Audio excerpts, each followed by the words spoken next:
তো hello viewers, কেমন আছো সকলে? তো চলে এসেছি আবার আজ একটা নতুন ভিডিও নিয়ে। তো প্রায় সন্ধ্যার মুখে এখন আছে গোবিন্দপুর স্বপ্নদ্বীপ সংঘে। তো স্বপ্নদ্বীপ সংঘের সরস্বতী পূজা উপলক্ষে এসেছে নীল সাউন্ড। তো আজ এবং আগামীকাল চলবে। তো গতকাল থেকেই চলছিল বা গত পরশু থেকেই চলছিল সেটা।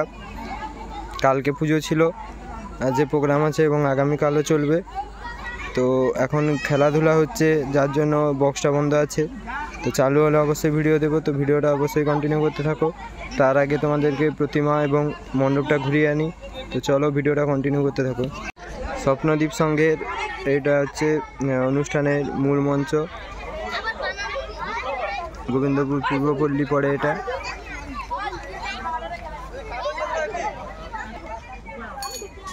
আর এই সাইডে আছে পুজো মণ্ডপ।